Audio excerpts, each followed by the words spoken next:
in order to get this back together inside this housing, you need a short little screwdriver. And I managed to get it out of there using pliers and unscrewing it that way, but I knew that wasn't going to work getting it back together. I thought I owned a few of these little tiny stubby screwdrivers. You see them all over the place. I go to see them at garage sales, I see them at estate sales, all the time. But I never bought any of the little ones because I always thought I owned a few. Turns out I don't. And just to get this project going, I need one of these, and I'm not going to wait until I see one at an estate sale, so I went and bought one. Look at how much. It's a piece of crap. It's actually, it does both sides. This thing comes out, and there's a Phillips on the other side, but it's just junk. Stupid. But I needed it, so we're going to start putting this together here.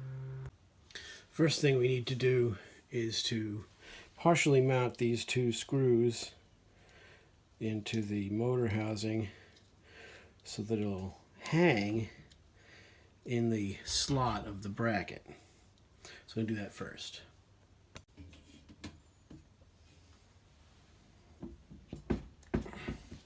Okay, so as you can see, I've got the little screw and then this screw through the housing for the switch splices, and that's the housing here has to go underneath this. God knows how they did this at the factory, and this side needs to be the top. So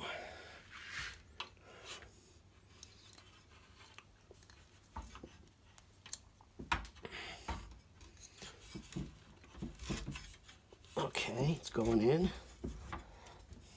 I got something, I think. Okay. What I need to happen is I need the washers to be on the... That one worked, this one didn't. Need that washer to be on the other side. Come on, washer. Don't fight me on this. Okay, now it's in and hanging, so we'll then be able to get the other side together.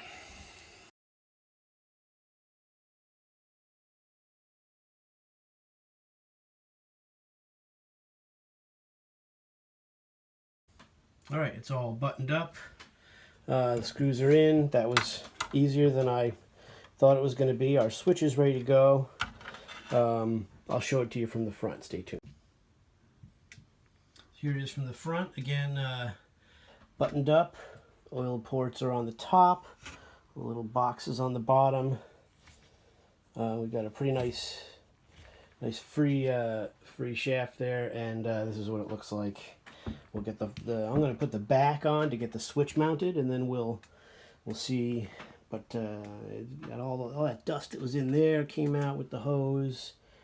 We got our parts we glued. It's still very fragile, but we'll go ahead and start putting this thing up. Switch is back in, and the wire is run through its little spot. This is a Westinghouse Y9322. There you go. Alright, so we got the motor in, it's plugged in, and we're going to try and run it. I'm going to see if if it makes any noises without the blades on, because sometimes the sound of the blades and everything can kind of mask any problems with the motor. So let's see what it does. There we go.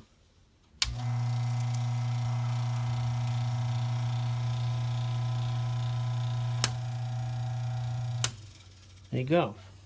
So let's throw the blades on.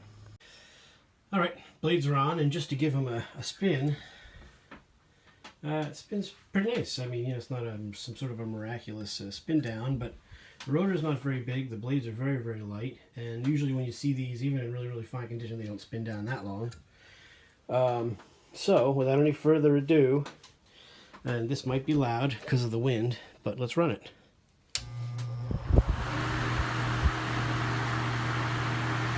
Good. And that's low. Very quiet. Wow, there you go. Again, no amazing spin down, but it ran. So there you go. There's your little Westinghouse dealie. Let's put the front grate on and get the full scope of her. All right. So here it is with the front grate on, and again we'll run it. The first speed is high.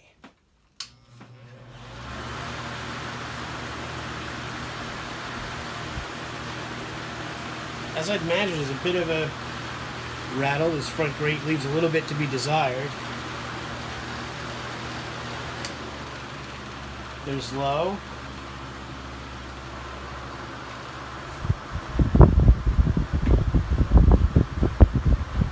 It's a little quieter on low. Again, with the broken pieces and it's not attached to the carriage here, you hear that. So it's likely to have a little and there's off. Let's do a spin down from high if we can. That's high. I hope the sound isn't that bad for you.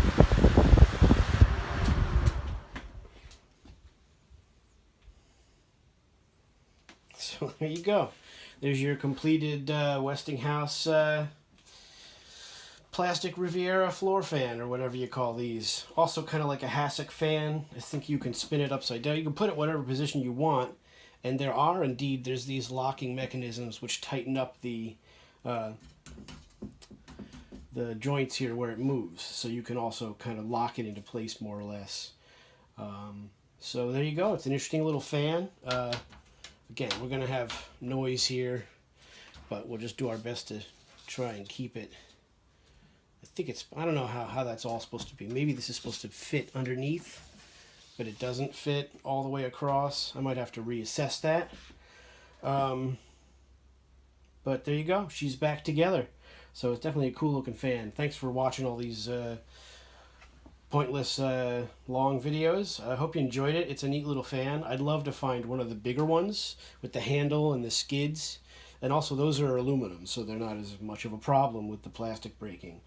But, but this is definitely cool looking. It's got that retro 50s, mid-century, I don't know, whatever the hell those people say. So, there you go. Westinghouse Riviera fan. Thanks for watching, cats, and thanks for all your advice and help, whatever. Awesome. Thank you.